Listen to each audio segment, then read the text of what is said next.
Welcome, everybody, to another edition of the C3 Friday Free for All, the show for the fans and by the fans. You already know what it is, man. My name is Cody Lashney, co-host of the C3 Panthers podcast.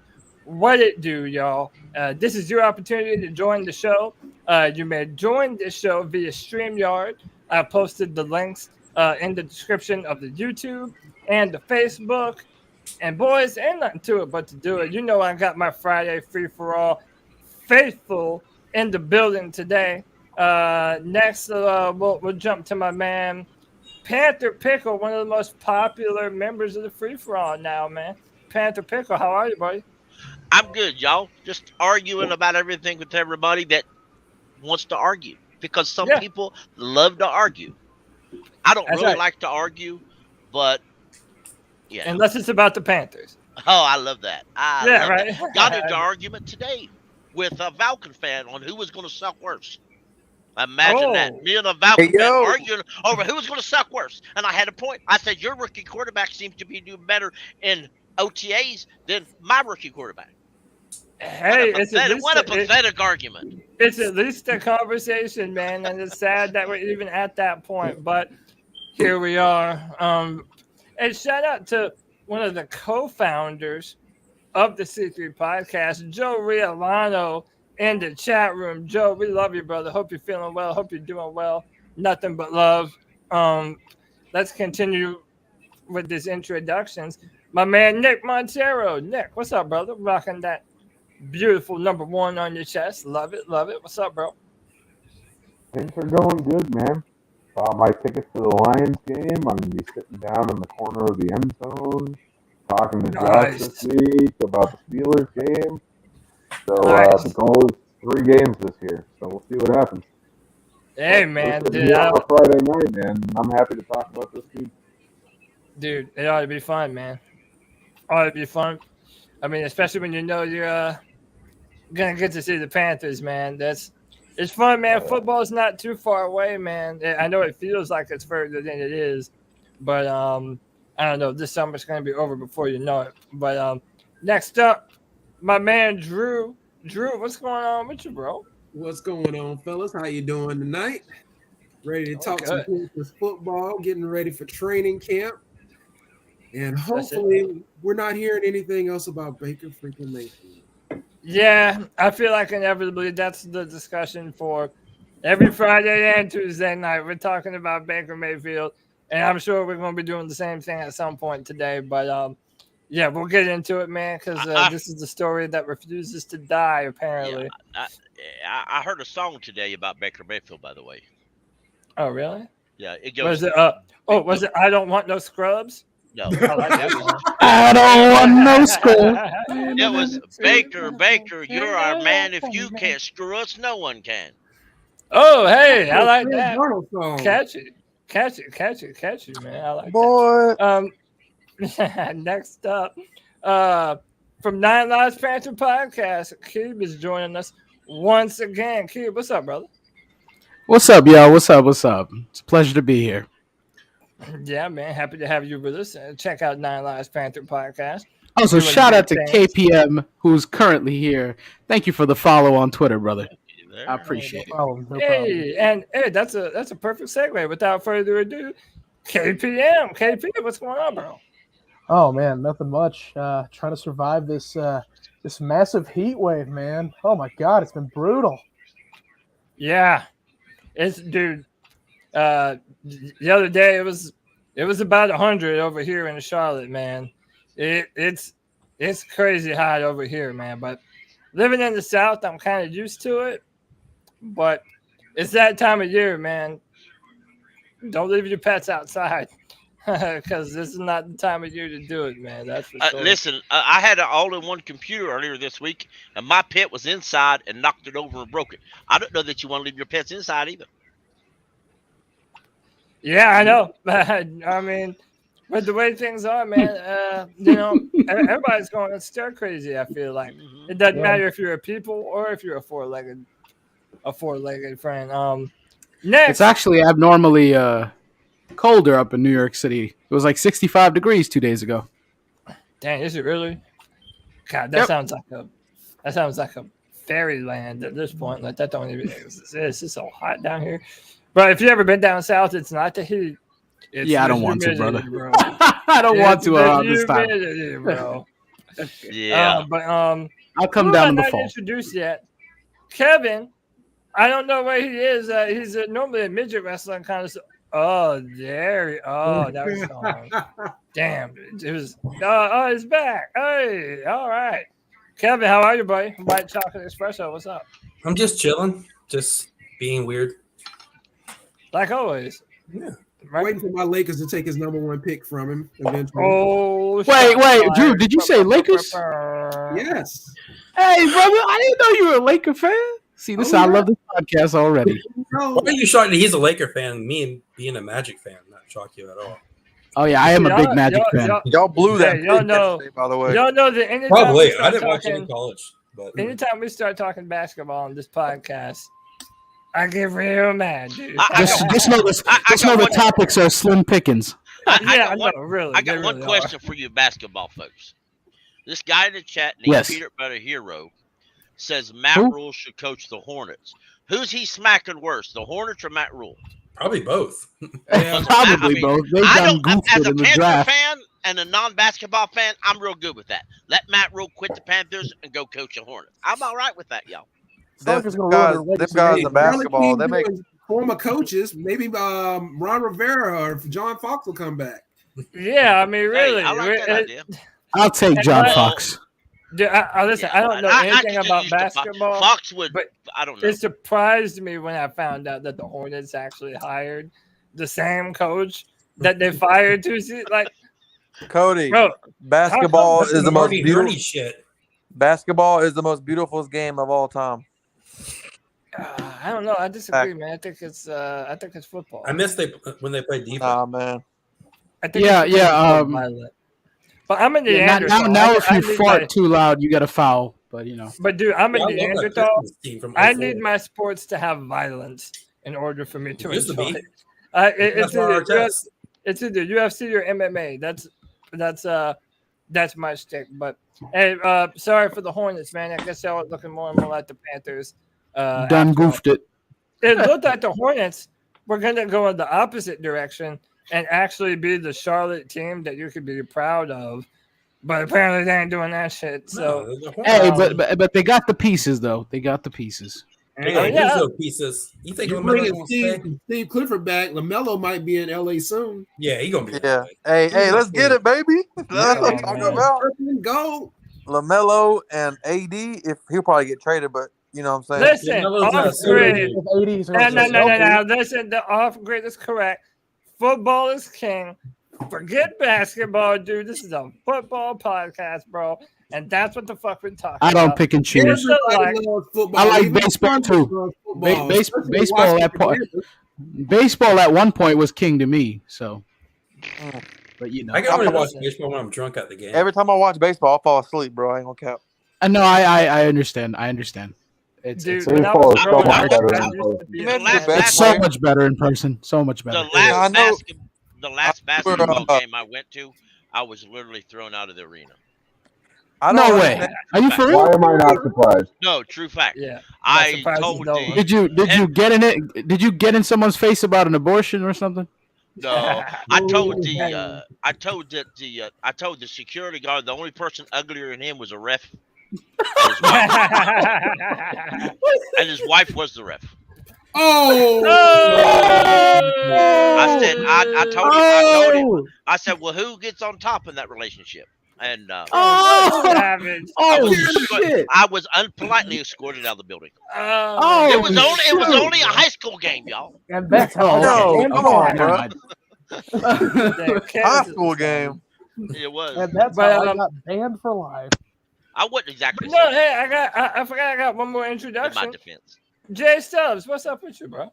What's up, man? It ain't nothing, as Cody would say, ain't nothing to it but to do it. But I will say this, that I know it's kind of slim pickings for sports talk for the Carolina Panthers, but I will say this: in the Cam Newton era, I really hated Seattle, But man, I'm really rooting for them to get their quarterback they want. Yeah, I hope they get Baker Mayfield, baby. Let's go Pete Carroll, baby. A marriage made in heaven. Man. Dude, I'm loving it, man. And we're definitely gonna get into that, man. But I'm trying to push Baker Mayfield off as far as possible, man. Because I feel like that's all we do is talk about him. But I wanted to bring y'all in on this debate, man.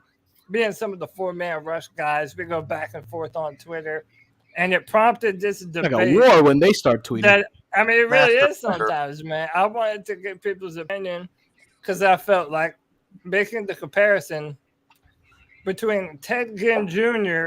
and Robby Anderson was absurd. It is absurd. Because in my mind, Ted Ginn Jr. is the far superior receiver, the far superior football player. No. He is. So no doubt in my mind. Hold on, we'll talk about it. Let me set it up real quick. So I put out this poll on Twitter yesterday. It got 735 votes. And Ted Ginn won the vote with a whopping 73.6%. Ridiculous. Dude, that's a crazy amount, man. All right, so Kevin, you're going first then, man. If you're on team Robby Anderson, why are you taking Robby over Ted Ginn Jr.? And what does he do better than Ted did? Well, Robby, Ted Ginn Jr. had an MVP quarterback throwing in the ball. That's the biggest reason right there. And he only had 700 and something yards, so many drop passes. I mean, if Carolina in that 2015 year went, let's say 5-11, is this a discussion at all? I mean, I don't know, man. Like, listen, the hypothetical thing, if you want to do that and say that he was, we kind of have to.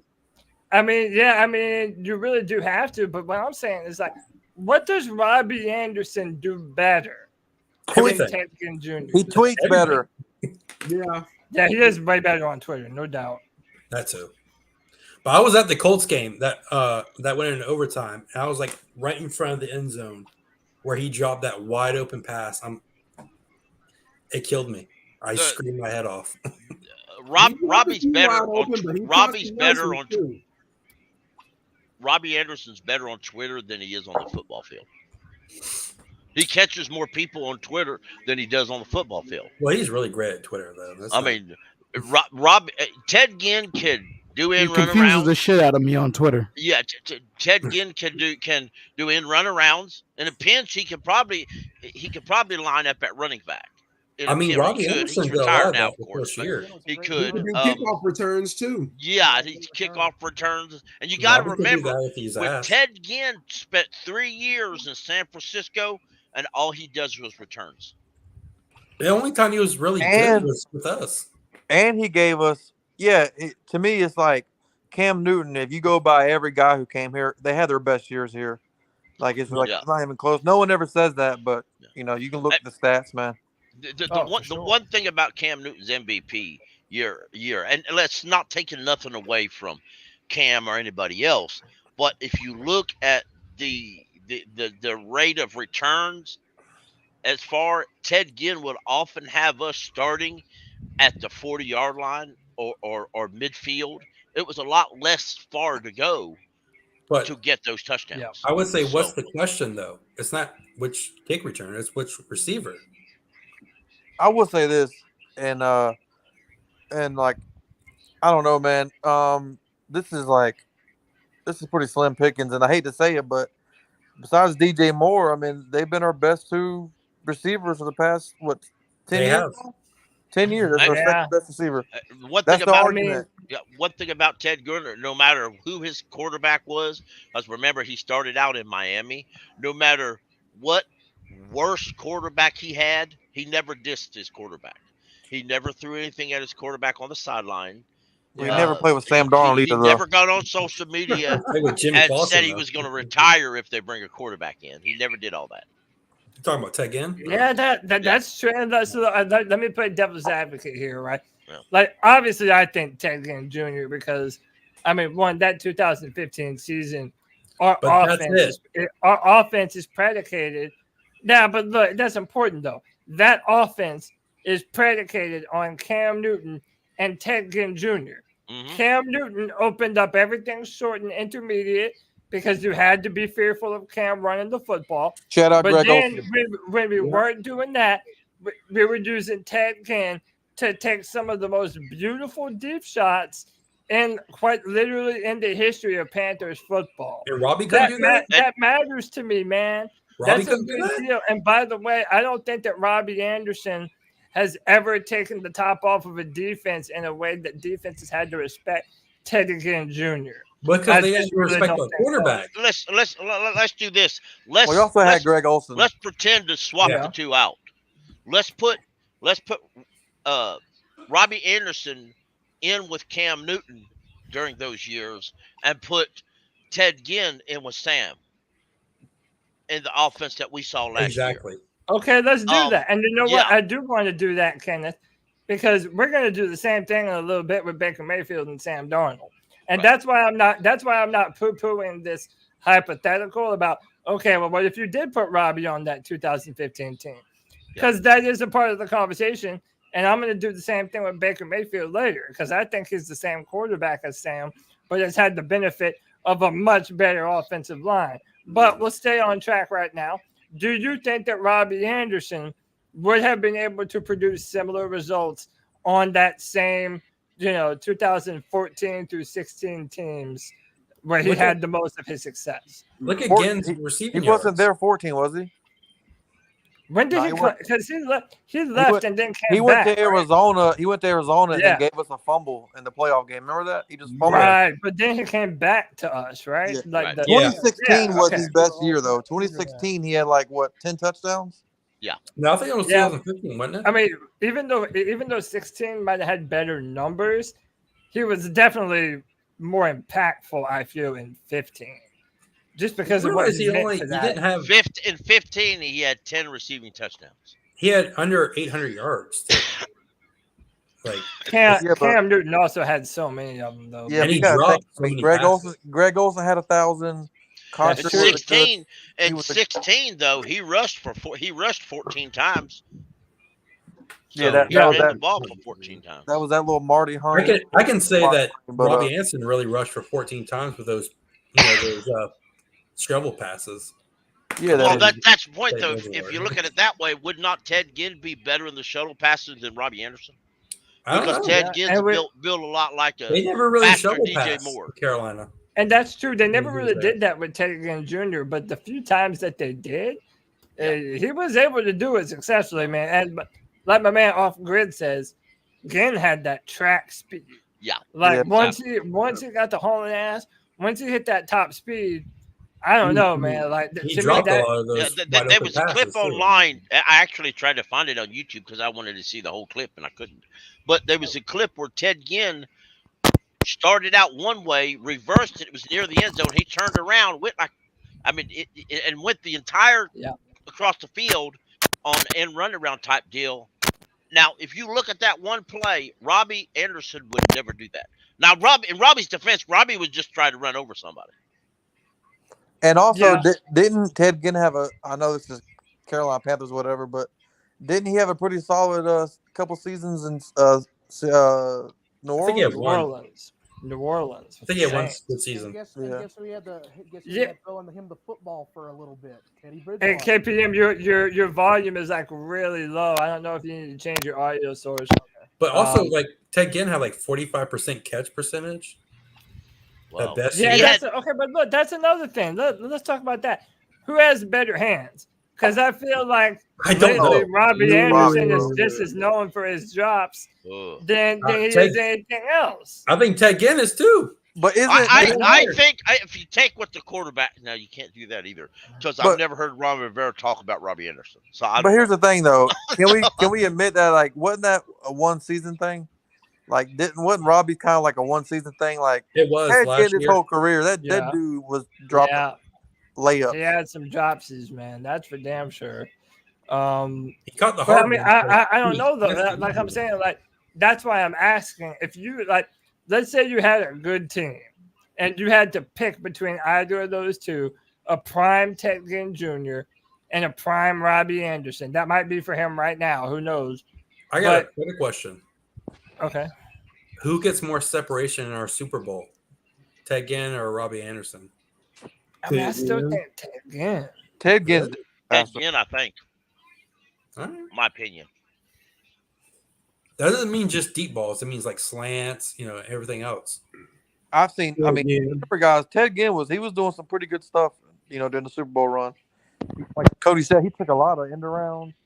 He got to the second level and he just took off on folks. If you go back and look, there's sometimes where obviously he's not Tyreek Hill, but he would just run by guys. He was definitely a deep threat. There's no doubt about it. How about this? I think it's at least fair to say that in his prime, Ted Ginn was one of the very fastest players in all the NFL. Oh, yeah. I mean, I don't know. I can't say that he was for sure the fastest, but let me tell you, it's damn sure close. I mean, that man could run a low 4.2, man. Did you hear Steve Smith on like Pat McAfee when he's talking about like fast receivers, how like it hurts them in route running because they're so fast they can't like stop on a dime or something like that? Yeah, something like that. Yeah. It was pretty cool. I never even thought about that. But that's why I think DJ Moore is such a talented receiver, because he does have a little bit of that, where he can run really fast, but his body control has gotten a lot better, and I think that's something that he can do, which is why I think Steve compared himself to DJ. But he needs to run cleaner routes, though. All right, can you guys hear me now? Running a lot cleaner routes. Yeah, I hear you now, KP. My thing with Robby is, my whole thing with Robby Anderson is like, it seems like he's kind of like, and I don't want to like diminish him because he's a man and everything, but it seems like he gets in his feelings a little bit. You know what I'm saying? Oh, definitely. I don't know. He's by far more emotional. You know what I'm saying? Robby, for sure. Quiet. I met him a couple of times. He's kind of quiet. Kept to himself. Yeah. He had, kind of, I don't know. But I like Robby though. Steve Smith was very in his feelings. Yeah, but then again, though, it's like it doesn't look the same when you're not production. When you're not putting up Steve Smith numbers. KPM, let me go back to you, man. What were you trying to say before your audio was having issues? Okay, so I was wanting to talk about like one of my favorite Ted Ginn plays. Oh yeah, it was like the 2016 game at Oakland when Cam just unleashed a freaking missile 88 for an 88-yard touchdown. It was probably one of the best throws I ever seen Cam Newton ever make, because that was such a beautiful throw. Is that the one in the back of the end zone? Yes. Yeah. And they try to cheat him and say incomplete, and that was a dime. Dude, that 2016 season was so rough. Just coming off the back of that 2015, man. Super Bowl. Dude, Khalil Mack had his way with our offensive line that day, man. That was one of the most beautiful passes I've ever seen from Ted. So it's when you mention Ted Ginn passes, that's one of the ones that comes up. But also the Thursday night Saints game on Thursday Night Football, Cam launched a missile connected with Ted Ginn in the back of the end zone. Initially, they called it out of bounds. They said it was out of bounds, but then they checked the replay, brought it back. Also, look at their quarterbacks, man. Like, Ted Ginn played with Drew Brees and Cam Newton at their prime. And Robby Anderson said, Teddy Bridgewater is their best quarterback? And plus, Robby played New York, so he got that kind of hyped up a little bit. Yeah. But you got to look. Ted Ginn was a first-round pick, was he not? Robby Anderson was undrafted. So Robby Anderson, Ted Ginn Jr. had a lot of prestige being that first-round pick. So. Yeah. I will say this, though. Ted Ginn had one of the worst drops in my entire fandom. Yeah. It was during the Colts game. We were freezing. I know exactly what you're talking about. I was there, man. And we were freezing cold, soaking wet, ready to go home. And this motherfucker dropped the ball. And we're like, and I love the Panthers, man, but it's like freezing cold and it's pouring down rain. And he just drops a wide open, go ahead. We end up winning the game anyway. I was screaming. That's why you're number 2 receiver. Does anybody remember who was the guy that deflected that pass that Kuechly picked in overtime that won us that game? What do you mean? Which one? So when it was tied at 26, Andrew Luck threw it over the middle. Somebody popped the receiver. The ball popped up and Kuechly picked it. It was Star. Who was the guy that did that? What is it? Star K1, right? I don't remember. But am I thinking about? Isn't that the same fumble where he ripped the ball out of the dude's hands? No, Am I thinking of the right Buffalo. game? You're thinking of Buffalo, I think. Well, he just or I don't might know. be Luke won us so many games just I himself. know, man. Yeah, I was watching will the never highlight of forget. him. I would never forget how much I was so cocky and arrogant when I walked into work the following day after Luke Kuechly literally obliterated Tony Romo. Yeah, my on that personal Monday favorite night. moment. I could not get more cocky. My personal favorite moment of Kuechly, back-to-back interceptions against Dallas on Thanksgiving. Yeah, that's what I'm talking about. Hey, do y'all remember? Yep. Y'all remember that? It was either 2013 or 14. It was in the rain at home against New Orleans, and Luke Kuechly went off and had like 24 tackles. Like that's when he set the record for the most tackles in a game. Yeah, that was a monsoon out there. Yeah, it was literally like a monsoon out there. But Luke Kuechly, man, just flying around. That was the game that Jonathan Stewart rolled on top of a player, but he never touched the ground. Yep. You're right. And they had to do a challenge, but they ended up giving him the touchdown. But he never touched the ground. Now I remember Hickson's touchdown to win the division that game. I don't know if some of y'all watched it, but when Steve Smith caught that one pass by the sideline and the whole world swore he stepped out of bounds, and he stayed in bounds and ran like a 50-yard touchdown. That was one amazing plays too. Dude, we the need good to make times, some more. folks. The good times. Now we're right here, like I know. My best Steve Smith catch was against the Rams. Was against the Rams. Oh, the X-Clown? Yeah, that.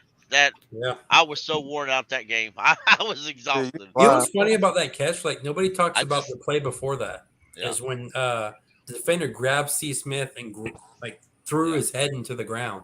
What people don't talk about during that game, we almost lost that game. Both kickers for the Rams and the Panthers missed the kick. Multiple I remember kicks. that. Kenneth, I thought you're correct because I thought the Rams kicker made it, and I was pissed. But then they showed the replay; he was like an inch short, and I'm like, missing both ways. I was like, holy shit! Yeah. You go watch that game. You go watch that game. That's football is a totally different game now. Yeah, you're right. You're right. You can get that game on YouTube quite often free. You just got to. I'm sure it was a great game. So it games back then were really football games because the receivers had to fight to get down the field. A lot of them did. Yeah, and you couldn't just throw slant routes either. Yeah, if you were running across the middle of the field, especially like if you knew where those linebackers roam, they would light you. That's why Randy Moss didn't do it. That's something else to bring up on Mike Robby Anderson. Oh yeah, yeah. Take some of them shots Robby Anderson goes downfield for. What happens if he had to fight to get downfield to catch that ball? That's a good point. I mean, who do you think has more fight between the two? Like, who was more physical, Robby or Ted? I think Ted was because Ted learned. I think he learned to be physical like that on special teams. Well, I mean, that's my opinion though. I don't know. Robby's from Florida, right? Yeah, I don't know where he's from. He looks like he's from Florida with that hair. He's definitely one of those island boys. He looks like an island Florida boy. Island boy. I think I'm gonna go with the Florida kid. Them Florida guys are crazy, bro. Yeah. And so look, I'm gonna again. I would take Ted. I think Ted is the better receiver because of the top end speed. So that's why I'm going with him. I do think, and obviously for the sake of the Panthers' future, I do hope that Robby can serve that same kind of role. I've said the Panthers' deep threat receiver is cursed because we just do not have the quarterback in the offensive line to be able to stretch the field. He's from New Jersey. Is he really? Yeah, Robby Anderson. Oh, but that makes sense why he went to Temple. He went to Temple. Yeah. Now, why Big George says in the chat that Ted Ginn's dad was real tough on him. That's why he was. Well, he was a coach. Yeah. Yeah. I saw him with Pat McAfee. Well, I know Robby lives in Florida now. That I do know. Yeah. I did know that his dad was a coach. He went to Ohio State. JD, I hope so, brother. Man, I really, dude, that's one of the only things I'm hoping for, man, is that Matt Corral gets some way to light it up this year. Shanna was on a podcast today. That's what she said. She said she talked. They asked her about Baker Mayfield and trading, and she said it's the same as it was 3 months ago. Ain't nothing changed. Nothing at all changed. The only difference is some of these NFL reporters are actually realizing that what the local reporters said 3 months ago were actually right. No, there's no news, bro. So there's no news at all. Say is Baker going? Where's Baker going? And a lot of that is because undisputed. Where's Baker going? Yeah, a lot of that is because if you watch some of the pressers last week, they're all on vacation. The personnel, the coaches, they're all on vacation. Hell, they're on vacation during the year, bro. Well, they may be, but they all ain't there now. Matt Rule either use all. I made that kind of money. I'd take me about a vacation. I'd take me 2 weeks off a month if I could. Then, of course, I probably wouldn't have that kind of money anymore either. So you would be Kyrie Irving. No, he'd be worse. He'd be what's his name out of the Wizards? John Wall. You want the Rockets now? Hey, yeah. Keeb, you still there? You still with us? I don't think so. All right, we'll go back to Keeb. Well, hey, but like part of the reason also why I'm not, why I'm not down on like making the hypotheticals of putting Robby Anderson on that 2015 team is because this is one of the reasons why I don't want Baker Mayfield, because I've done this same thought experiment with Baker. And are you going to tell me that we're talking about a vastly different quarterback in Baker Mayfield if he had been on the Jets for 3 years and that Panthers offensive line last year? Like, do you for all the things that Baker Mayfield fans want, do you think that you would have seen any of those traits in him if he were under those same circumstances? Because I'll be real, I don't. I really don't. I think Sam and Baker's arms are comparable. I think Sam is more mobile. Baker might make better decisions, but again, how much of that is because of the really good offensive line that he's had around him for the past 3 years? You know, I think that's relevant to this conversation. They're both Salisbury steak, bro. I believe what's going to get Sam benched this year is the same thing that should have benched him last year.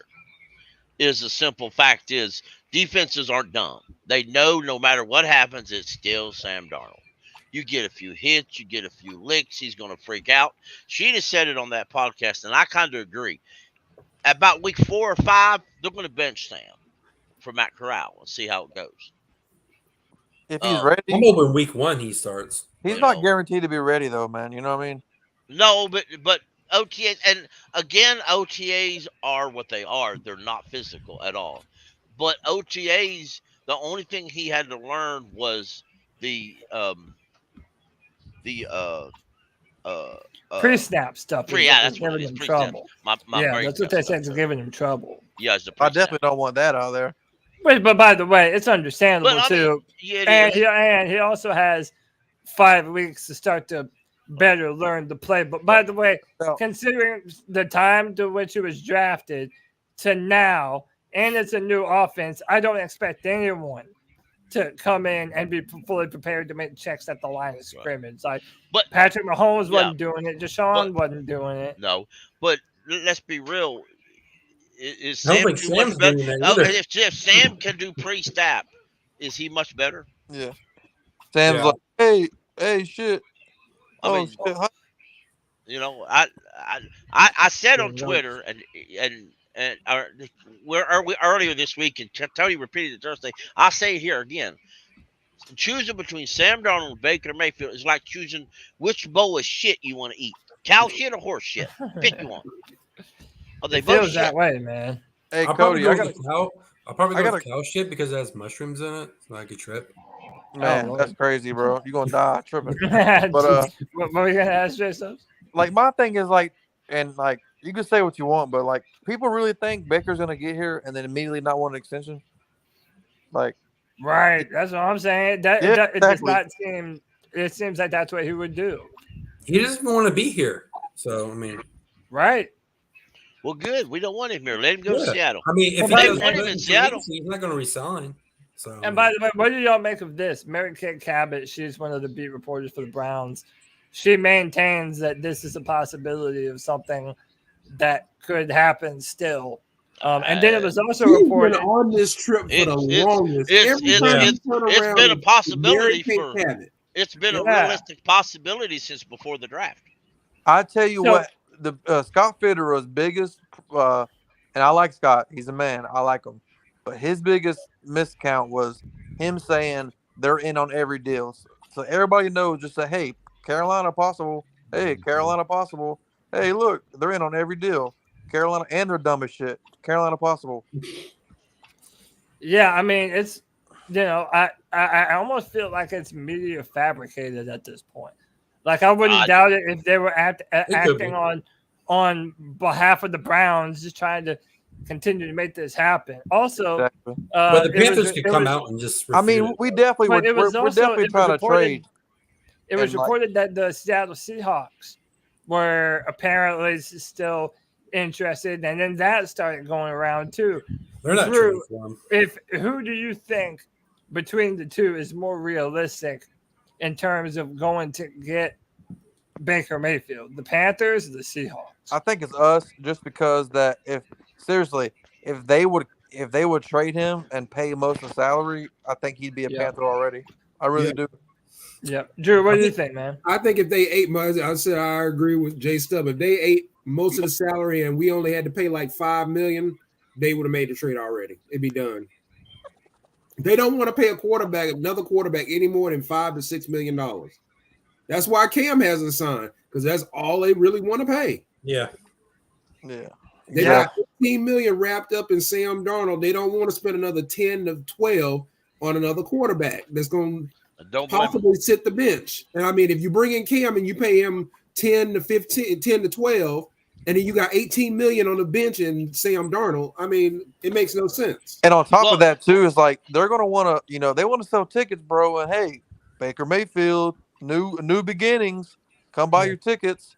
Well, I don't know if Baker Mayfield sells tickets. You can bring Cam back, and that'll bring people to the stadium. There's a lot of people from Ohio who lives unfortunately, with this fan base, there's a lot of people who like Baker Mayfield. You know what I'm talking about. Yeah, a lot, man. A lot more than. And I do think I thought. Carolina would most likely trade for him, other than Seattle. Unless Seattle's trading for him. You know what I'm saying? So you think if you're Baker, which one makes more sense? He wants to go to Seattle. He don't want to come to Carolina. Yeah. If I'm Baker, I'm coming to Carolina because makes sense. Seattle's trash. Seattle's worse than we are. And you don't want to follow Russ. Cody, could you imagine week 4, Baker Mayfield? I mean, I'll be all for it. Throwing Matt Rule under the bus. He's gotten so many coaches fired, man. I know. See, that's a plus. I mean, literally but unfortunately, Matt Rule was the one coach he couldn't get fired. Wait, what was the coach who couldn't get fired? I said Matt Rule. Unfortunately for us, Matt Rule would be the one coach Baker couldn't get fired. Yeah. Matt Rule's a cuck. Hey, draft Chuba. I like how he runs. Oh, he's running something, all right. Stupid shit. Right. Hey, his wife told him don't come home if he didn't draft Chuba Hubbard. Don't come home and don't bring him. Exactly. So I'm trying to see where this YB Jordan in the chat was saying that there's new information from Aaron Wilson. Baker Mayfield. Okay, so this is from Pro Football Network. Baker Mayfield officially remains on the Cleveland Browns roster in a state of professional limbo. Excused from a mandatory minicamp as he continues to rehab from offseason shoulder surgery, the former top overall pick and Heisman Trophy winner awaits a change of scenery. It's quiet for now, a league source has said. So we got Coach Cody. We got one guy who's in limbo, and we got a guy who can see the motherfucker because he sees ghosts and shit. Yeah. Which is not we got a guy that should be in limbo. Yeah. No, he should be out of the league, for being honest. So the Browns want to trade Mayfield. and shed as much of his $18.8 million salary as possible. Mayfield likewise wants to be traded and have a fresh start, potentially a lucrative new contract. And that's a point that J Stubbs is making too. Like, you know, they're gonna want he's probably gonna want an extension. He's not playing on a 1-year deal, bro. He won't get an extension in Carolina. Just flat out. He's not getting it. And if they trade for him, if the Panthers trade for him, they don't have to give him an extension. It's like, dude, you're under contract. Show the fuck up and play the ball. But you say that, but you saw what Robby did last summer. Well, yeah, but too bad. Well, you know what? How'd that prove? How'd that work out for us? That was a screw yourself in the ass deal. Yeah, but we should have done what White Chocolate wanted to do and trade Robby last year. That's what we should have did when he had trade value. And Baker Mayfield has absolutely zero right to ask for an extension. He ain't done jack shit. What's he gonna do? I played so great last year in Cleveland. I should get some more money. Dude, I'm not saying that you're wrong. I'm just saying that this is how these players are, bro. That's how it is. This is the new era. I understand. But my point is, that's what we lack in Carolina. We lack a coach with moxie. If we got one, he's told to shut up and sit back and be quiet. We got to cut because if you don't coach and I can't coach, or whatever he said. Yeah, exactly. That's what I'm saying. I mean, we get guys who love to be coached, and we need a coach that's going to tell. You know what? I'll just be this way. We need a coach, and even if he has to get on the front of the media and say this player needs to figure out what he's doing on the field before he worries about his paycheck. Do you know who reminds me of Matt Rule when he talks? Y'all remember when George Bush said the most dumbest shit ever? Oh, when he's like, he does have some George Bush. Yeah, he's like, fool me once, you can't fool me again, or whatever. You know what I'm saying? He kind of has those happy idiot vibes. It's like, he's hopeful, but at the same time, he doesn't really know what he doesn't. I will never forget him having like his pep talks in the locker room. No wonder we come out flat in the second half. You guys go out there and get hard and push it. Hey, remember when that one reporter threw shoes at George W. Bush? That'd be hilarious if somebody just started throwing their shoes at Matt. Throw their shoe. Shit, it might be Robby Anderson. Matt Rule threw it at Robby Anderson. He probably dropped it, though. Robby's going to whoop Cody's ass for putting that poll up. But you know what? Robby ain't whooping shit. He just tweets real aggressive. You know what? In reality, even if you trade, I don't understand what he's disagreeing with, but even if you trade for Baker Mayfield, then it's still up to Scott Fitterer to decide if he wants to give Baker a new contract.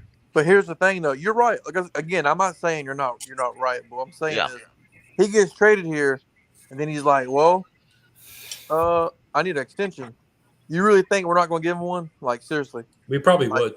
Like, we would look so stupid to trade for a quarterback. We would look stupid to give him an extension. Yeah, you're right. I mean, it's the same instance when we traded for Baker Mayfield. When we traded for Sam. I'd rather just keep Sam and then call it a season. To be honest, I would too. I would too. Mm-hmm. We traded for Sam, and I know a lot of people give Scott Fitterer down the road for picking up the 5-year option, but he literally had to pick up that. He had to say yes, I'll pick up the 5th-year option, or no, I wouldn't. Literally a week after the draft ended, a week. He didn't really have any time to think about. Let me read this part real quick because I think it matters. The interest between the Seahawks and Mayfield is mutual. And that's another thing.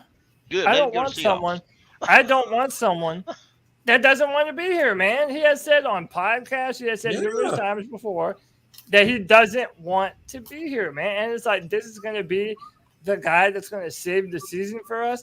Bullshit, man. We don't want him, and he doesn't want us. So I'm kind of over it. Hey, real quick, I wanted to read the $10 love bomb. If we screw up and win the Super Bowl this year, do we still fire Matt? Fool. I'm to the point I'd be okay with it. I would credit the players and the coordinators. Southbound, appreciate that $10 love bomb, man. I don't know. That's pretty tall. I think if you make a Super Bowl, you're probably not getting fired. Dude, we're not winning the Super Bowl, guys. I hate to say With all due respect, the only thing we'll probably be winning is a tank bowl. Yeah, I mean, so much of it depends on the quarterback position, man. Like, maybe it's just me being naive, but I'm not writing it off that Matt Corral couldn't come in and have some level of success. I'm not saying that he would blow us away, but I'm saying that our offense, we can build an offense around him that could be easy enough for him to start, make some routine complete passes, and just let him play, man. I don't even think it has to be that hard with the upgrades you made on the O-line. If I could throw this in there real quick, because it just hit me as I was replying on the chat. Scott Fitterer is from an organization who frequently trades for these kind of fellas, but don't give an extension. They traded for Javon Clowney and never gave him an extension and lost him the very next year in free agency. This is a quarterback, though. Well, they also, but that's defensive end. Which is more important, your quarterback or a stud defensive lineman? Quarterback. Well, it depends on those are probably how the good number the one and offensive number line two. is. Quarterback, left tackle, defensive end, in my opinion, the top three. Yeah, I know Seattle has this rapport of trading for players and then not necessarily give an extension. Did not the Rams do that with Von Miller? They traded for him last year and then lost him to the Bills this year. But that's different, though, that they were adding a lot. We did the same thing with Jared Allen, bro. You know what I'm saying? Like, they added a piece to try to add to the Super Bowl. Yeah. But I'm just saying that there ain't no guarantee that just because you traded for a guy, you're giving him a quarterback. Yeah, I know. I'm not saying Baker Mayfield may not ask for one. I'm just if I'm the Panthers, I'm just asking him one simple question, dude. Why? Kenneth, look, you're right, man. But listen, this is my thing. This is the thing I dread the most, and trust me, I don't dread much. Yeah. But I cannot stand her. We suck all year long. Yeah. And every third commercial is Baker Mayfield and his fucking. Yeah. I know, it's so terrible, man. I don't want to see that at all. I agree, dude. I do. I agree. I'm not disagreeing with you. I just have we not done this 2 years in a row? Yes. Matt Rule's first year, we traded for a middle of the road basic bitch in Teddy Bridgewater. And by the way, fans and the organization is ready to kick him to the curb after 1 year. Right. Then next year, we do the same thing for an unproven Sam Darnold. That goes terrible. Now we're looking to move on from him again. Why should I be under the illusion that this time is going to be any different? Exactly.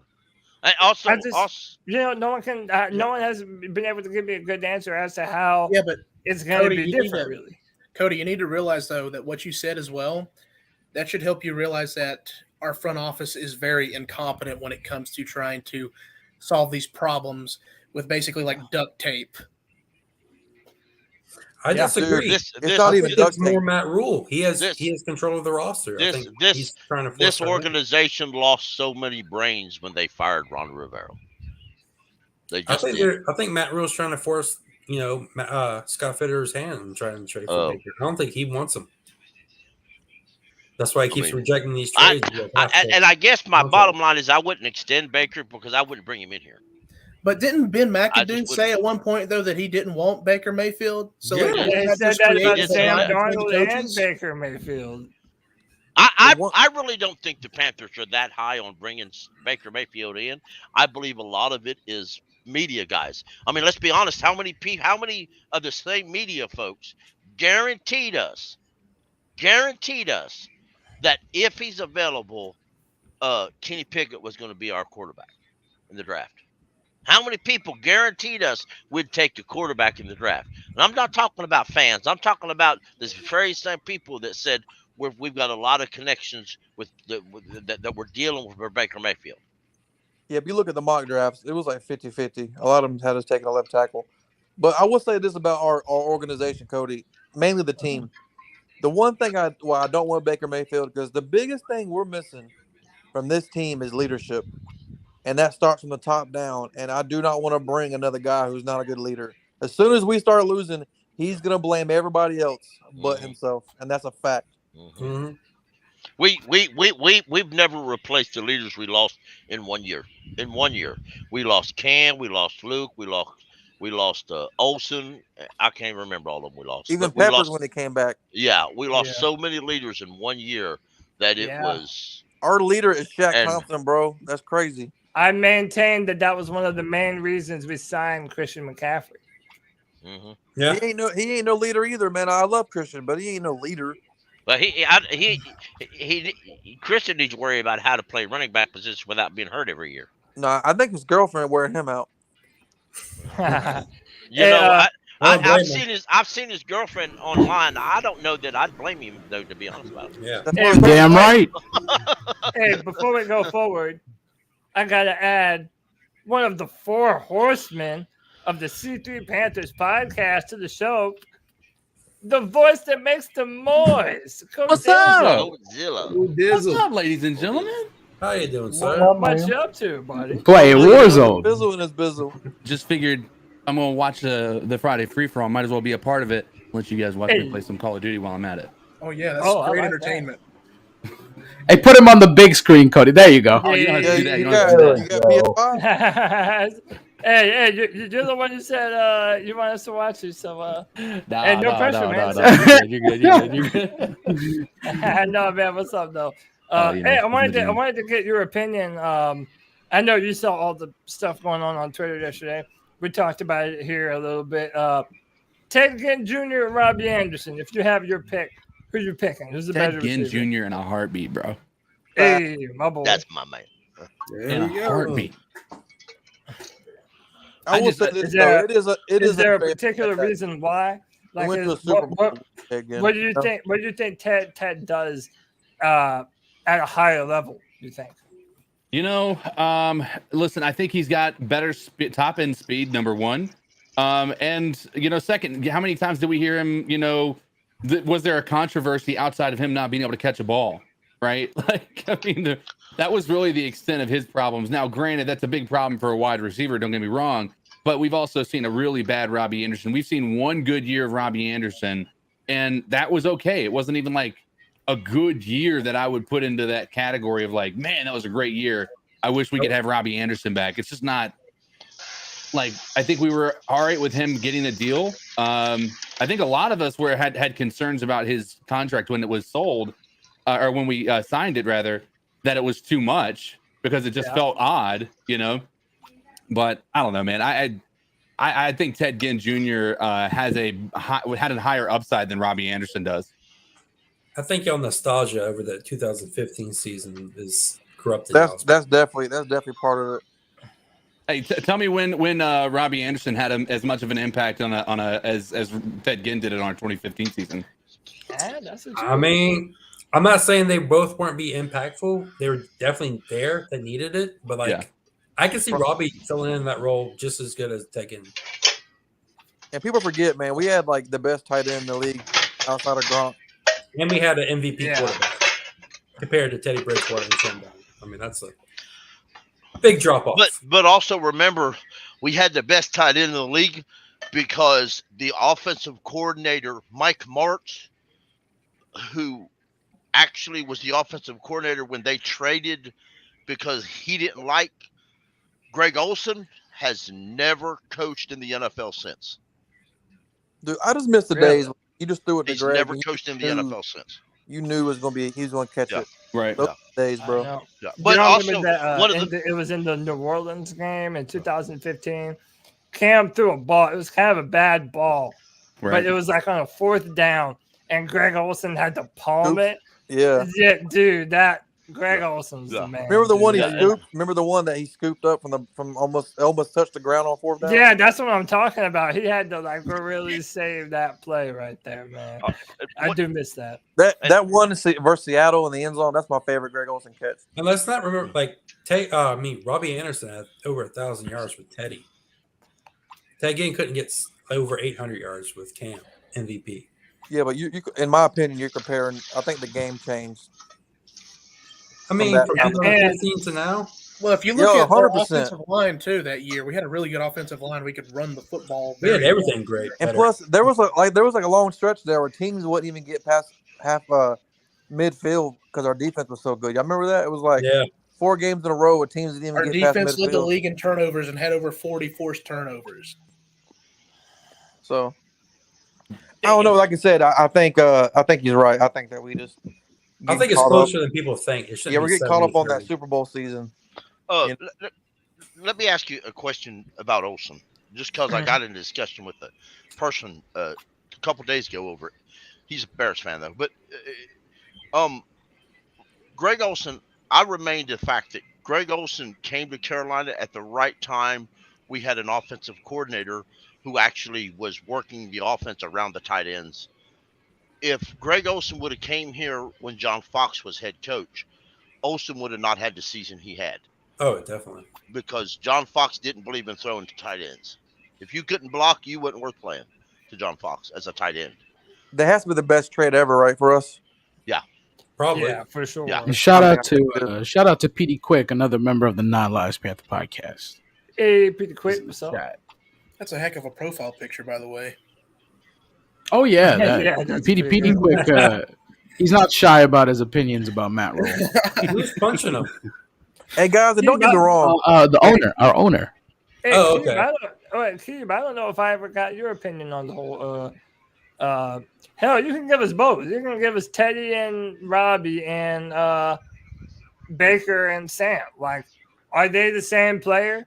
Because I feel like you can maybe. Even though I prefer Ted Ginn, I understand the argument that Kevin's making. You know, maybe if you put him on a better team, maybe he would be better. And I kind of think that's what happened between Baker and Sam. But go ahead, Keith. Tell me what you think. No, I mean, I the reason I don't voice my opinion on Ted Ginn versus Robby Anderson is because I have bias. I'm not a fan of I'm not a fan of Robby. Not a fan of his Twitter shit either. And I'm a big fan of that 2015 season as well. So yeah, Ted Ginn for me. No other comment there. Sam Darnold, on the other hand.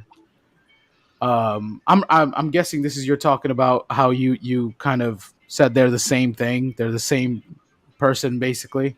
One had better talent over the other. My argument was the only reason people think they're different is because one of them played behind a vastly superior offensive line with vastly superior weapons at the receiver position. With the MVP. Right, yeah. So again, I said this before we went live. I was driving today. In New York City radio. I was like, yeah, let me listen to what the fuck is going on about football.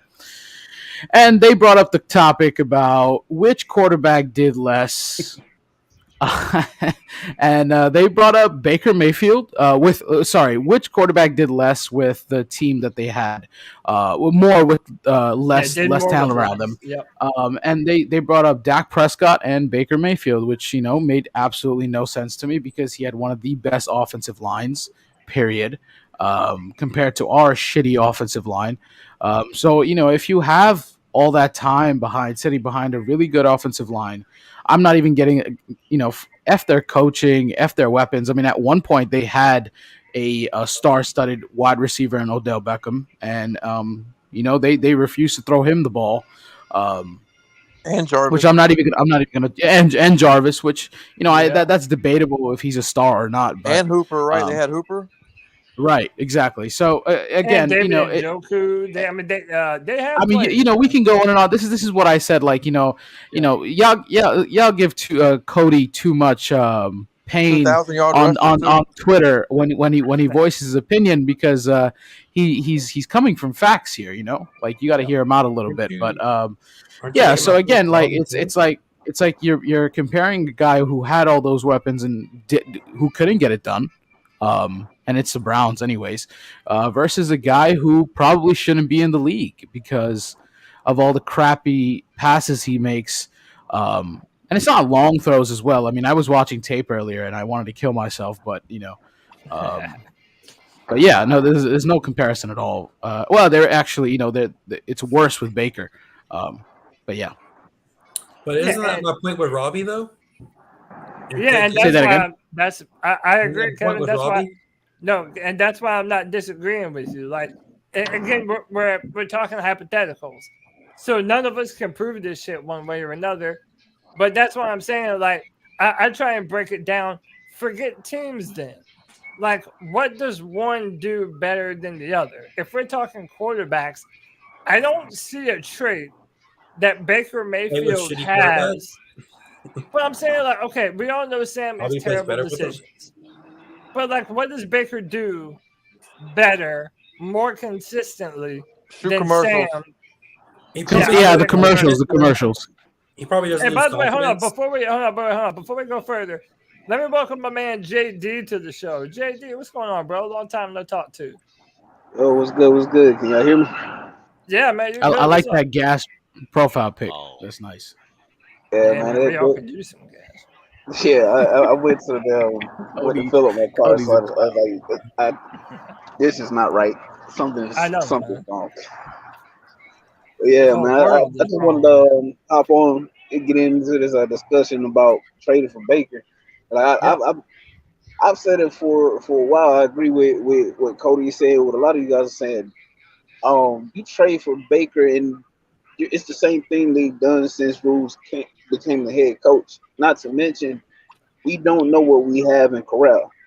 It's all but, besides me wanting Corral to succeed, because I want the team to succeed, I want the team to win, so I can talk shit to people who aren't Panthers fans. But besides simply wanting Corral to succeed, you don't know what you have in him. So if you were to bring Baker in and Baker becomes a starter, and let's say Baker balls, that man's going to want to get paid. If not immediately, once you bring him, he's going to want to get paid. Hell, none of us know Sam might actually be a decent QB this year. New system, new coach. On paper, the O-line is better. I say that, and even I don't believe it as I'm saying it. So I fully expect to see Corral on the field. But JD, it's really not okay. All things considered, it's not crazy, because what we're talking about is when you consider all the upgrades that we've made in the offseason, what is the difference between Sam and Baker with those same upgrades? Like, Sam started 3-0 with us next year. I'm not saying he has to be an MVP, but damn, he doesn't have to be a world beater just to be better than he was last year with a better supporting cast. I said it on the Tuesday show. All we need our quarterback to be, whether it's Sam or Corral. I don't know if everybody will remember, but Kyle Allen, during that 5-game win stretch, after Cam went down, that's all the quarterback needs. Don't make mistakes, and you're going to lean heavy on the run game. That's all we need. Hell, people make the comparison that Corral could be like Russell Wilson, taken in the later rounds. You look at the Seahawks team; they weren't asking Russ to go out there and sling it all over the field. They had Marshawn Lynch in the backfield. They also had the Legion of Boom too. Yeah, and so I'm not going to say something similar though. Yeah, I'm not going to sit here and say that our defense is the Legion of Boom, but we have pieces on defense that can keep us. I feel like we had last year we had a type of defense that if we had a lead, we were going to be hard pressed to throw on us and get back into the game. I feel like we still have that kind of defense. We had players that if we get a touchdown or 2 touchdown lead, our defense isn't going to let you back into the game. So now you go to the offensive side and you look at it. On paper, the O-line is much better. So whoever is back there, be it CMC, Chuba, I can't think of the cat we got from Tennessee, they should be able to, like, and if you rotate them guys and they stay fresh, the quarterback isn't going to have to do a whole lot. Run the ball. Yeah. Hey, when you do throw, make a smart decision, get the ball there on time. For Sam's time in the NFL, I doubt he can even do simple things like that. Like, for that reason, I would rather see Corral out there. And you're right, because spitting, man. Go ahead, Jason. The only thing, and both these guys have it. The problem is decision making, and that's like your biggest weakness as a quarterback can't be decision making, and that's clearly what Sam Darnold's biggest weakness is: decision making. Yeah. He just don't know what to do with the ball, and it's going to cost us. But at the same time, it's like I'm with sorry, I forget your name. JD. JD, what you said is 100% true. It's like I think we're all right now. We're like Kyrie Irving. We're at an impasse, man. We don't know what to do. But I do like that JD brought that up though, because this offense is built where you don't have to depend on your quarterback play. Not only do we have Christian McCaffrey, but I'm telling y'all, Deontay Foreman is about to be a big part of our rushing attack. We are going to run the shit out of the football. We all know this. Then, more importantly, we have seen Allen, we've seen Heineke, we've seen Bridgewater have a level of success dinking and dunking around the football field in that intermediate level. I think if we can get our quarterback, whoever it is, to get comfortable doing that, and then every now and again set up some of those deep shots down the field for Robby or DJ, then do it, man. And I think that would be a perfect system for Corral to be able to jump into. Corral. Yeah, but Corral, but also, like, listen, at this point, we kind of just have to accept Sam Darnold, I feel like if we're not going to trade for Baker, Sam Darnold, they're going to give him the benefit of the doubt, and they're going to start him. So it's like we might as well swallow that pill now and just see what you can do behind these upgrades. Let me let Nick go on this, and then we'll get some more people. Go ahead, Nick. My only thing about this is, okay, if you're going to sit there and say that the decision making needs to be the best quality or one of the best qualities that a quarterback has, couldn't you also sit there and say Matt Corral's struggle in between the snaps is going to be an issue if it is not resolved? Yeah, I mean, Matt Corral is not going to be the answer next year, bro. That's just not going to be the answer. As much as we want it to be, it's just not going to be the answer. Like, I hate to say how do we know that though? For next year or you mean for this year or the year after? Like the next season coming up. Okay. I don't see him being ready. Like not. I mean, if he does be ready, it'd be week 10, and we're like, not a playoff team.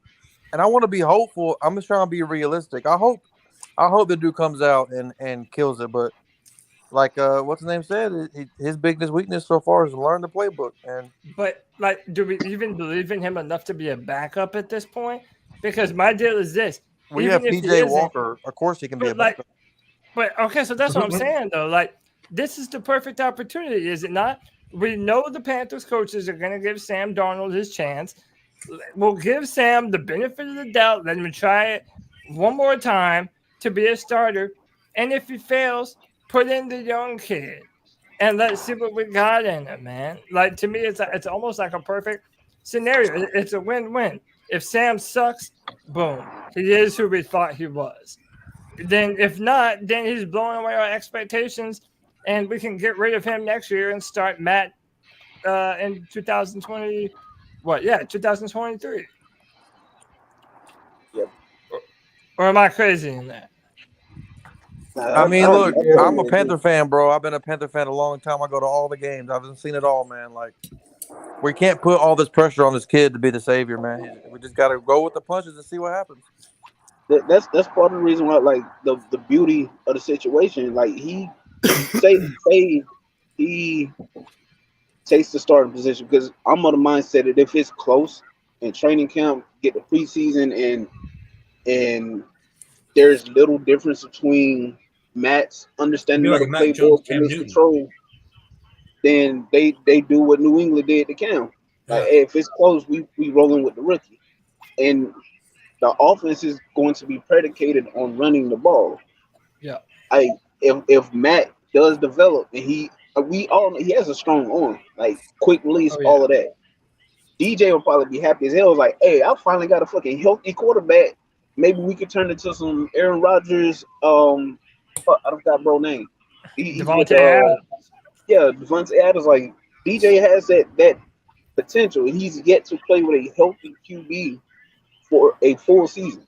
A good healthy QB, because Teddy doesn't count. So right, and like also like Jay Stubbs was saying, you don't depend on him to be a savior, or we can't expect him to be a savior. I don't think we're expecting him to be a savior. Like, we're just expecting him to be good enough. The man just said Aaron I Rodgers, think bro. that's possible. We want to throw the ball like 22 to 23 times a game. I'm saying, like, that's the type of relationship they can develop into. That they can. I know. I'm just saying. Dude, I hope he's great, man. I really do. I'm a Panthers bro. We don't need him to be great. We just need him to be good. Competent. We just need him to be competent and show some swag, man. Show some balls to be able to throw it downfield. Yeah. And when you see that deep shot is actually opened up, man. Like I'll never forget that game that PJ Walker came in and won against the Detroit Lions. Like, look how much the defense or the offense looked better just because of PJ's willingness to push the ball downfield. Like, I think that gave our defense the jolt it needed to pitch a shutout that day, which we did. So it's like, I don't see why giving Matt Corral a small playbook, a digestible playbook, let him take some shots, but run the football. I have no doubt in my mind that that can be enough for him to get a good start in the NFL. And like I said, if that's enough to break him, I don't think he's made to play NFL football. Yeah. Yep. So I want to bring up something else. Okay, we've been talking about the quarterback situation. No problem, man. Let's talk about the offensive. Let's talk about the offensive line real quick. Let's do it. That's going to be a big question going into this season too. Huge. So we pretty much know what the right side to center is going to look like. With you're going to have Bozeman, Corbett, and then Moten. So what do you guys think the left side of the line is going to look like? The starting camp or the end product, and I'm talking about toward the beginning of the year. I think Brady Christensen's playing left guard and Ickey's playing left tackle. That's what I think is going to happen, and not right off the start of training camp. It won't be, but soon as the pad gets on, soon as the preseason starts, soon as it's time to punch the other opponent in the mouth. That's when you're going to see Brady Christensen slowly get kicked into left tackle or left guard rather. So, yeah, I mean, if I'm guessing KPM, my offensive line formation, this is not necessarily how I would line it up. You probably already know how I would line it up, but the formation that I think they're going to go with from left tackle to right tackle is going to be Ikem Ekwonu at tackle, Christensen at guard. I think Bozeman's going to be center. I think Corbett is right guard, and Taylor Moten, he's going to be right tackle. And I think part of the reason why it looks like our offense is so tight end heavy, I think we're going to be using a lot more 2 tight end packages. I think Ian Thomas and Tommy Tremble are going to be used along that offensive line. One of them is going to block, and the other one is going to be a decoy too, man. Like you never know if they're going to come off the line, run a route. It just gives us more options, and I think that's what McAdoo is trying to do for him. Now, Cody, I have a question. You talk about the 2 tight end set. Greg Olson and Kittle and Travis Kelce just had that second annual tight end U. Tommy was the only Carolina Panther tight end to go. Why in the hell did Ian Thomas not go? Because that's a good ass question, Drew. Why didn't he, man? Buffalo had like 4 tight ends going. Dude, that's crazy. A couple of teams had multiple tight ends going. Carolina had 1, and it was Tommy Tremble. And he has a rapport with Greg Olson too. They're cool. So him and Ian Thomas played together for a little bit. My question is, Ian Thomas sucked the last couple of years he's been in Carolina. They give him an extension, and he refuses to go to learn from some of the best tight ends in the game. Zero Chill in the chat said that Ian Thomas did go. They had the list up there. Ian Thomas was not one of them. Tommy Tremble was the only Carolina Panther. They had it on Bleacher Report. How about this, man? Like, do you think maybe I mean, I don't know if it did or didn't. I'll go and check it out. But at the end of the day, like, I've been very critical of Ian Thomas, because I feel like in the 3 years that he's been here, I kind of feel like every year he's kind of degraded a little bit. Like his first year, he had some really good numbers. And then in the subsequent years, his numbers kind of dipped and fell off. Maybe that was because of the system, but I don't know, man. I really, Ian Thomas is really going to need to prove something this year. He got paid. He don't need to prove nothing. In Ian's defense, his rookie season was with Cam, and Like Cam is one of those QBs that if you're a tight end and you can get open, he's gonna look for you. Like there's a reason why Olsen became the first tight end to have back-to-back 1,000-yard receiving seasons. So if I'm not mistaken, Ian's first year, his rookie year with Cam was his best year, and every year after that, you had following season with Joe Brady, offensive skill. I hated hearing people say that. Oh, he uses tight ends. Randy Moss's son was at LSU. He didn't put up any numbers because LSU's scheme did not incorporate tight ends, and he brought a similar scheme to the NFL. But Joe Brady did not incorporate tight ends into the passing game. So that's in part to defending E. Like I'm not going to say it's his drive or anything, but the system hasn't necessarily been the system and the combination of quarterbacks he's had haven't necessarily been the best for him. Like I feel strongly that if Cam had remained the quarterback, Ian would look a lot better. His numbers would look a lot better. Well, okay, so he was there, Drew. I got the video. He did. The list. Let's see. Yeah, they were both there. They were at the tight end. Okay, well, I'm glad he showed up then because they must have updated the list because they only had Tommy Tremble showing at the beginning. Yeah, I'm glad that they both showed up, man. I think that these guys have to look. We've been hard on Ian Thomas, but I still think he has a ton of potential that we've yet to see. I mean, we did see some good plays last year, and I think that he really did kind of step up a little bit. I'm hoping that our offense features him a little bit more. And like I said, I do think that that's going to happen. I'm excited about Tommy Turnbull, but I'm kind of over Ian Thomas at this point. I'm just going to be honest. I wouldn't have not gave Ian Thomas that contract they gave him. I would not have done that. Period. Yeah, Jared Cook is there was contracts I would not have given, but I would not have absolutely given that one. I'd let him just walk in free agency. I mean, but that being said, hey, real quick. Let me welcome my man Twan Don to the show. Twan. Yes, sir. What's going on, fellas? What's going on? Happy Friday. Glad to see all of you guys still here breathing. It's a wonderful thing to be alive, bro. That's it, man. Blessing, highly favored. What's up with you, brother? Nothing about just coming up here with my brothers to talk football.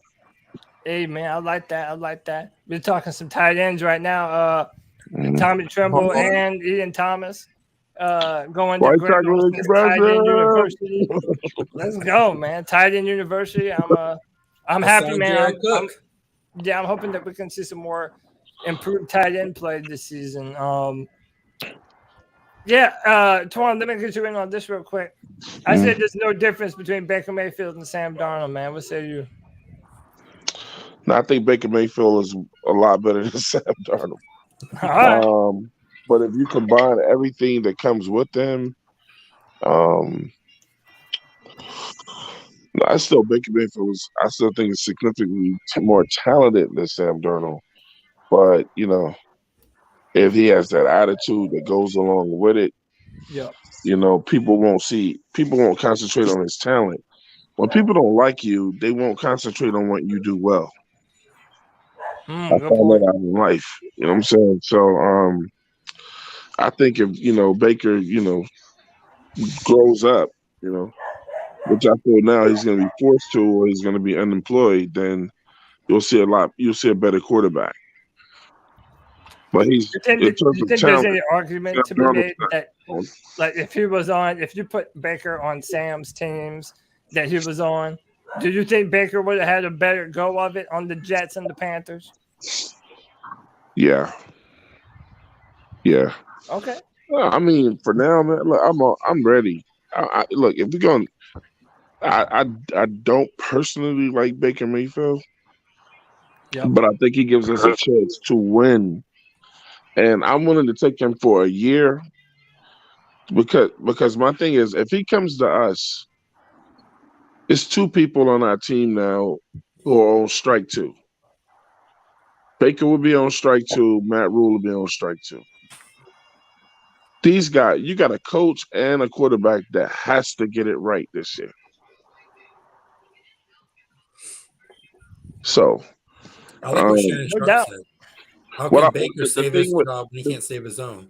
Yeah, the thing with Baker Mayfield coming here is that I think it's a plus for us. When you're dealing with plus minuses, it's like because this dude is on his last strike. Yeah, and plus, if he's only going to be with us a year, he's got to prove to all these other teams I'm worth picking up.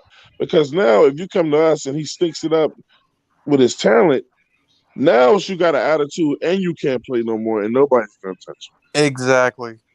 Yeah. And he's going to be on every commercial, Twan. Right. So those commercials are going to end. Yeah, he gonna be on an empty. He gonna be on an empty Panther Stadium, and it's gonna be game day. Right. So I hope remember when they did that. Remember when they did that CGI Panther that like came to life and ran around the stadium and shit. Right. Yeah, they should. The greatest part of the season last year. At home with Baker Mayfield, and he's sitting there kicking it. And then that Panther just comes and eats his ass. Like, nah, get the fuck out of my stadium, bro. But hey, Drew, I know you got to head out of here, man. Drew, you got anything you want to say? Hey, I just want to say hey, what's up, Drew? What's going on, Juan? Hey, look, man, Drew came over to the show the other day. I like to thank him, man. Coming over, showed up. We had a good time, man. Drew, I appreciate it. Absolutely. I'm going to still be in the chat, guys, but I got to jump off here for a bit. If I'm able to jump back a little later, I will.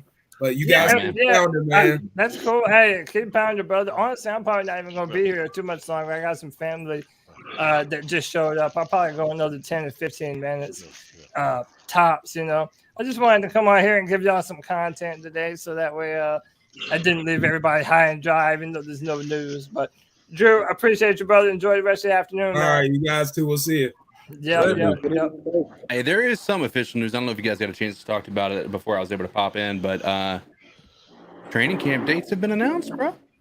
Yep. Yeah. Oh shit. What's the dates? 26. I think ours is the 26th or 26th or 27th. I couldn't remember which one. It's 26. Yeah. July. What's up? Of July, I should say. Okay. Okay. Yes, sir. I went last year. It'll be here before you know it, man. Seriously. They'll let you in? Security. I thought it'd be more secure. Okay. Yo, this year I thought they were selling the mask thing, you know. I know, man. Hey, does anyone have anything on their mind that they want to talk about before we get on here or before we get off here? Say now or forever hold your peace, man. I'm gonna say one thing. Look, man. Say what you want. Y'all should probably pray for me, man, because I'm from New York City, man. I'm from Brooklyn. And right now, the Carolina Panthers are my team, and you know what the heck, coaching. And I'm also a Knicks fan. Yeah, it's really bad these days. Damn, bro. Well, if you're a Knicks fan, it's been bad for a long time. So after that draft last night, I know you ain't happy at all. Yo, man, prayers up to the big homie Twan, yo. He's out here struggling, yo. It's bad, bro. It's bad. Yeah, I mean, hey, man. Hey, we all fall on downtimes. We're gonna ride the wave back to the top, man. We're gonna do it eventually. I've been saying that about my Magic for a while. Hey, by the way, fun fact: did y'all know this is the 50th Friday Free for All? It's the 50th time we've done this shit, man. We're century old or half century old, Brady. Filthy. Damn it, I don't know if anybody notices, but in the thumbnail, I've been putting volume and then like the Roman numeral corresponding with the number. And today was just volume L. Just volume L. Everybody's out here taking L's, dog. It's not. We've already been doing this for almost a year. But guys, yeah, man. The one thing I gotta remember, you actually started it mid-season last year, Cody. I don't know. I know that I've been numbering each and every one of these, and this is the 50th Friday free for all that we've done. So, but shout out to my people, man. All my OGs, man. Nick, Kevin, Panther Pickle, man. Everybody's that's been coming in here, hanging out in the Friday free for all, man. Y'all have been making this show possible. Oh man, I didn't even see Pickle there, bro. What's up? I mean, hey man, y'all Pickle's usually in the middle or something. I watched your 53-man roster show the other day. I wasn't able to catch it live, but I did watch it on. Oh, appreciate that, bro. Appreciate that, man. Yeah, man. Hey, check out, yeah, man. Y'all check out 704 Charlotte Bound podcast. Check out my man Twan. Help him grow the channel, y'all. Most definitely. Cody, but the one thing we got to remember, man, like days like this makes it sweeter when we're back on top. You know what I mean? Right. Oh yeah. And that's why we do it, man. Like, dude, we're gonna hang out. We're gonna bust down when it's bad times, and when it's good times, it's gonna be even better, man. And that's what we do this shit for. I throw this question out. Yeah, go ahead. Two different reporters this week, Person and Newton, both projected that the Panthers will keep 9 offensive linemen. Did they not keep 10 last 2 years under rule? Yep, it's just 9. I thought sure they kept 10 the last couple years. I thought they had what's his name on the practice squad, didn't they? The backup center, what's his name? Tecklenburg. Yeah, Tecklenburg. But he was I on the don't roster. want to see him on the field at all this year. Well, me neither. Well, both. One of it's weird. What Newton had us cutting Mays, and Person had us keeping Mays but cutting Brown. Yeah. Yeah, I think it was cut Brown. He cut something anyway, but they were like, it's a shot. I feel you. Yeah, it's confusing. I know what I would do, but I ain't in charge. I just outright cut Cam Irving and Pat Elfline and just. I mean, that shit all I have been. Listen, everyone who's been following this channel knows how much of a fan of Deontay Brown's college film I am. I love this dude at Alabama, and I'm telling you, if we cut this man, he's gonna go and be some starter on another football team, and we're gonna regret letting go of his ass, man. If we cut him, it's gonna be. If we cut him, it's gonna be so we can keep at no good flunky. I guarantee you, Michael Jordan. I'd love yes. to somebody he will tell me he what will Michael go to the Jordan Kansas has done Chiefs for the NFL. and be a Pro Bowler, guaranteed. Like Pickle said, man, go check out 704 Charlotte Brown Show. We did the roster with Newton. If you it's posted on ESPN Plus if you have the subscription. But man, yeah, like what he said with the offensive lineman, we were like, man, hold up, where's Cade Mays at? It's about 3 horrible linemen in the list they said they were going to keep. Yeah. And then Cody, I don't know if you remember when I did that report on Equano and Cade Mays, they were 2 linemen that were at rookie camps, and the word was that Cade Mays was just fitting in, doing his thing, so what would have happened? And one of the persons that said something good about him was Matt Rule. So Michael Jordan stays and Cade Mays is the one y'all thinking about? Yeah, that was. Hey, but that's the kiss of death, though, Twan. When he starts praising you, you better watch out. Well, he praised Michael Jordan last year, and we didn't get to cut that fool. Doesn't that suck that we have a head coach that whenever they praise someone, we're like, oh shit, we better expect him to be terrible now. It's just like when Charles Barkley picks you to win. Cade Mays is the only offensive lineman. He's the only offensive lineman on this team that has played all 5 positions. Yeah. We got to keep the young guys. They're going to be cheaper to keep. Like it makes you know what I'm saying? Hey, before we go, go ahead, Kenneth. Finish your point, and then I'll. Well, if we get to a point that we're cutting anybody, and if we not counting the contract, Pat Elfline is the guy that I think you really want to cut because all he offers you is depth at guard and center, and Taylor Mays could do that, and Brown can do that. Hey, is Cam Irving still on the team? Yep. They're projecting him to stay. He'll probably be our swing just to get him tackle, off. to be honest. Yeah. As much as I don't like it, he'll probably be our swing tackle. Hey, so I'm gonna ask y'all this, and then I'm probably gonna jump up off of here. But I think it's a good question. So it's looking like no Deshaun Watson. All the rumors are there's not going to be Deshaun Watson playing football for a year. They're probably going to suspend him for a year. That means no Deshaun week 1. Wonderful. It's looking like they're going to suspend Alvin Kamara for 6 weeks. That means no Alvin Kamara in week 3. So me and Pickle tried to tell y'all this. We tried to tell y'all a lot of these teams had issues that we weren't going to be affected by. Right. Yeah. I mean, do y'all think this gives us a better You guys are going to look, Cody. Absolutely. Cody, eventually you're gonna have to go back over that schedule and then with the win losses, and then I guarantee you people's minds change, bro. Hey, Cleveland's still talented though. I said that last year though, bro. Yeah.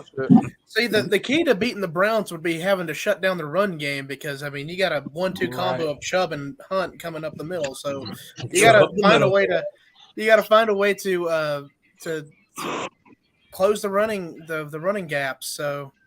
But you can cheat you can cheat the run if you know that's look, man. Exactly. If Jacoby Brissett is playing quarterback, you can cheat up. You know he ain't throwing the ball all game, bro. You do what Matt Rule, throw it deep. You do what Phil Snow tried to do last year.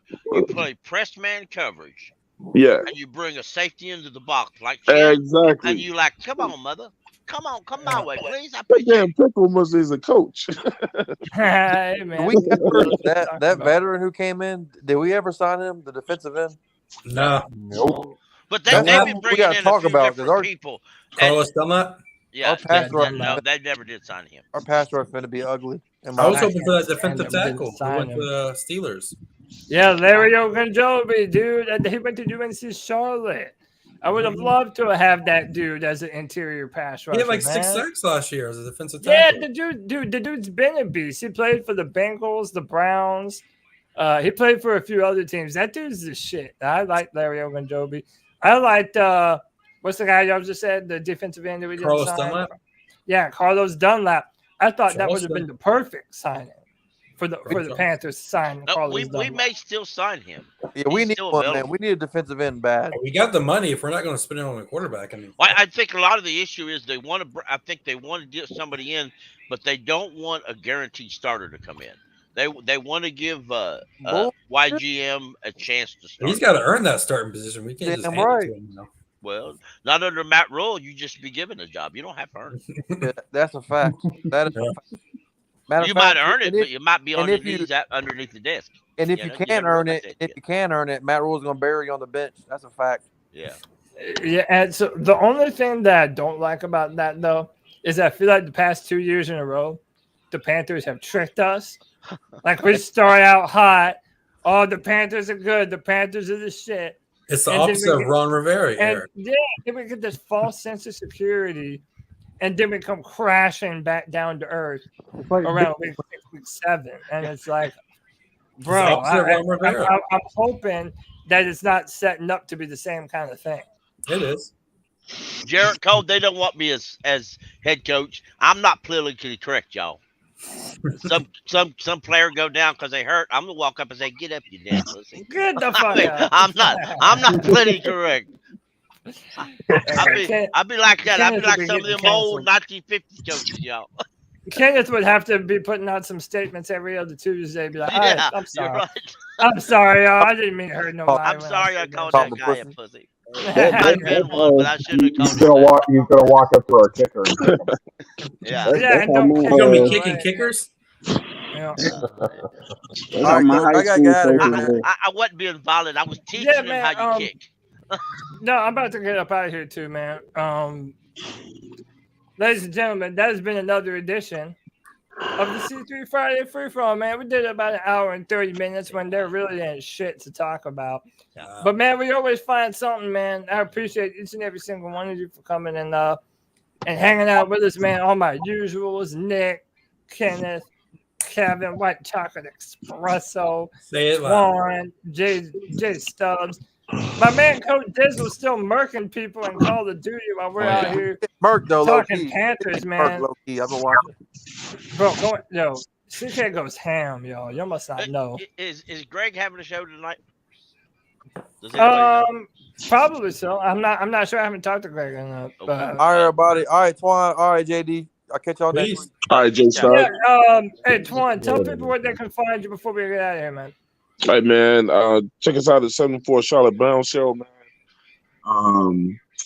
Every Tuesday night, and then we're trying to work in another night, man. number one show for the fans, by the fans. You know what I'm saying? We're trying to do our thing. We're growing. My attention will be 100% on that show now. You'll only catch me there and here with Cody. And look, man, just come join us. We have fun. And subscribe, hit the like button, tell people about us, help our channel grow. We just talk sports over there, man. You know what I'm saying? Panther sports, and we have fun doing it. Yep. That's what's up, man. Everybody hit that like button on the video, hit the subscribe. Soon here, I'm going to be uploading these Friday free-for-alls to the audio version of the podcast as well. So people who want to listen to it on the go, you'll be able to do that. Hit the like, hit the subscribe. Hey, man, we're trying to get to 4,000 subscribers by the time we start the season, y'all. So be a friend, tell a friend, man. Hit the thumbs up. Leave comments in the video. That always helps the algorithm. And yeah, man, you know us. We're going to be here every Tuesday at 9 p.m., every Friday at 7 p.m., delivering you this Panthers content. Ladies and gentlemen, that's all for your boy. Peace and love. Keep pounding. Keep pounding.